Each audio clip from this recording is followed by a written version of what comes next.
मेरे साथ तमाम सारे हमारी भाभी लोग बैठी हैं, तो आप सब कैसे रहा, प्यारा प्यारा आप सब कमेंट कराए नहीं क्यों हम क्यों डराई ना, लेकिन अक्के भौजी हमारे मन है दिल से डर लगा। ये नहीं है, ये नहीं डर लगा। आई भौजी डरा दे भैया, आई डरा थी के नहीं सब डरा देखा कैसे डराओ थी। और आज इनके एक चीज देख के हम गांव में गाय दी किराए थी, ये भौजी बुरा ना मानू, कौनो चीज ना ना बुरा आज एक बहुत बढ़िया लगा था। बहुत जन वीडियो देखा था, कहा था महेंद्र ये कुछ देखा लग जाएगी हम बताइएगा। हाँ सुना तो हे भौजी, हे रामा भौजी, हे भौजी तोहर जान मारी का जलवा, हे भौजी तोहर जान मारी का जलवा, हे भौजी तोहर जान मारी का जलवा, हे भौजी तोहर जान मारी का जलवा, मारी का जलवा, मारी का जलवा, हे भौजी जान तोहर मारी का जलवा, हे भौजी जान तोहर मारी का जलवा, अरे सुनो करम बारन में झगड़ावा, हे भौजी काहे रन में झगड़ा बतावा कैसे आइए हम कैसे अरे सुना करम बारन में झगड़ावा, हे भौजी तोहर जान मारी का जलवा, हे भौजी तोहर जान मारी का जलवा, हे भौजी अरे ये भौजी तोहर जान मारी का जलवा, एकदम कहावत लगाए देखा हमार भौजाई हमसे कहा कहता है,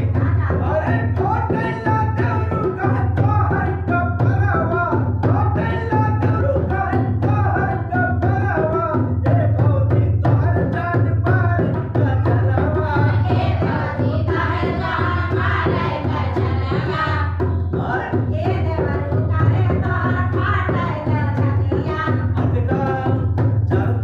440 के देत बड़ू छटका, 440 के देत बड़ू छटका, आगे तगड़ा झटका देते कैसे कैसे हां 440 के देत बड़ू छटका,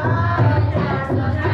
हो देत बड़ू छटका, देखे सुखाई तोहर नैन मोर मटका, देखे सुखाई तोहर नैन मोर मटका, देखे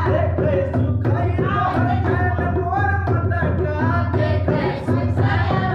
नैन मोर मटका, कोसी मुआत हम कमर में चलवा, हे भौजी तोहर जान मारी का जलवा, हे भौजी तोहर जान मारी का जलवा, हे भौजी तोहर जान मारी का जलवा, हे भौजी तोहर जान मारी का जलवा, सकजनी हाटा, अरे सकजनी हाटा दाल नहीं गाली, सकजनी हाटा हो दाल नहीं गाली, चले जितना करा चना का दिया हां